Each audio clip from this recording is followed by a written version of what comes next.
Nasi sudah menjadi bubur, cerita inspirasi bagi yang sudah terlanjur.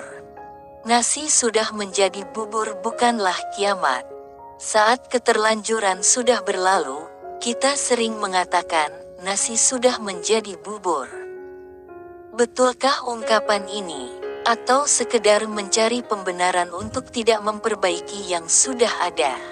Insya Allah setelah membaca cerita berikut, kita akan memiliki pandangan berbeda terhadap suatu keterlanjuran. Seorang mahasiswa kuliahnya tidak serius.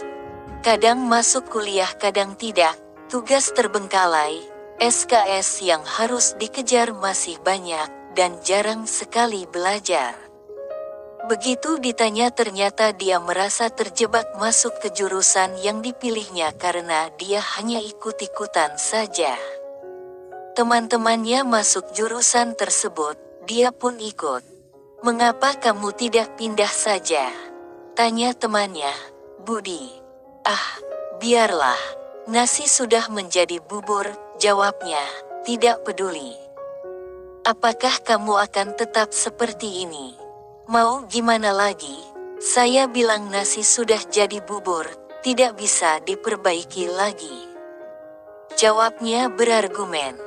"Kalau kamu pindah ke jurusan yang kamu sukai, kan kamu akan lebih enjoy," kata temannya. "Saya ini sudah tua, masa harus kuliah dari awal lagi?"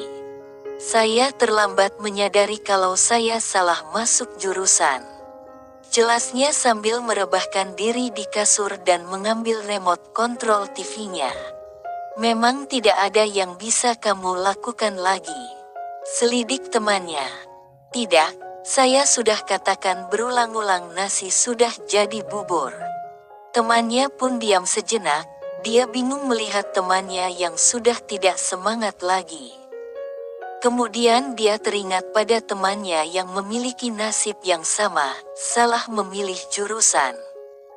Dia pun pulang ke rumahnya kemudian menelpon temannya tersebut. "Jaka, perasaan kamu pernah cerita sama saya, kalau kamu salah memilih jurusan," tanya Budi kepada Jaka. "Memang saya salah memilih jurusan, memangnya kenapa?" jawab Jaka. "Yang saya heran, kenapa kamu tetap semangat kuliah, sedangkan teman saya malah malas dan tidak serius kuliahnya." "Ya nggak tahu ya, saya juga dulu sempat seperti itu. Tapi sekarang sudah tidak lagi," jelas Jaka. "Apa sih resepnya? Pertama saya merelakan diri masuk jurusan ini. Mungkin ini yang terbaik menurut Allah. Jadi saya terima saja. Terus," kata Budi bersemangat, "yang kedua, saya mencari cara menggabungkan ilmu yang saya miliki di jurusan ini dengan hobi saya. Ternyata saya menjadi enjoy saja. Memang, saya terlanjur memilih jurusan ini, kata orang, nasi sudah jadi bubur. Tetapi kalau saya, nasi sudah menjadi bubur ayam spesial yang enak dan lebih mahal harganya ketimbang nasi." "Oh gitu. Yah, kalau kita menyesali tidak ada manfaatnya. Kalau kita berusaha mengubah bubur jadi nasi, itu tidak mungkin.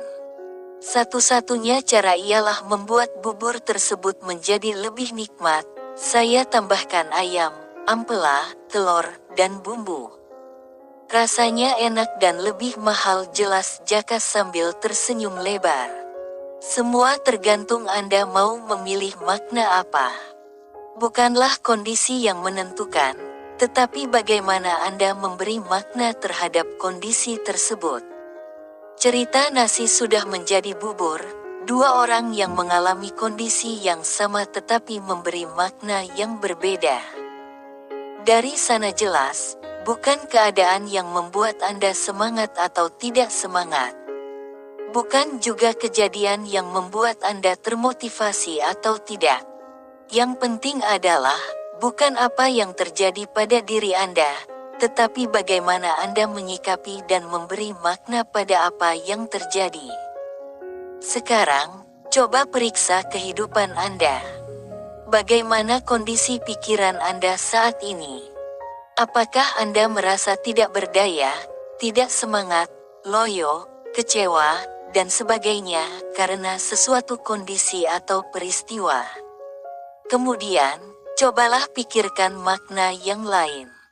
Anda bebas kok memberi makna. Anda boleh memilih makna, apakah akan memberdayakan diri Anda atau melemahkan diri Anda. Semua itu pilihannya ada di tangan Anda.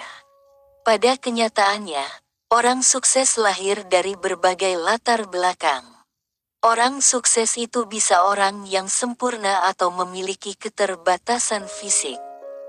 Bisa dari negara manapun. Bisa dari warna kulit apapun. Bisa datang dari keluarga miskin atau kaya. Mereka yang tidak menyerah dan fokus menyalahkan kondisi. Tetapi mereka justru memilih memberikan makna yang positif terhadap kondisi mereka. Tidak punya modal uang, bisa saja sebuah situasi yang sedang Anda hadapi. Apa makna yang Anda berikan terhadap situasi ini? Anda bisa memilih makna bahwa Anda tidak bisa bisnis karena tidak punya modal. Terserah, itu pilihan Anda. Namun Anda bisa memilih makna yang lain. Misalnya, saya tidak punya modal, artinya saya harus berpikir kreatif agar bisa memulai bisnis. Artinya saya harus menggunakan daya ungkit untuk mengoptimalkan potensi, aset dan sumber daya yang ada. Anda lihat perbedaannya. Cobalah Anda yang menentukan makna dan hikmah dari apa yang terjadi atau situasi Anda saat ini.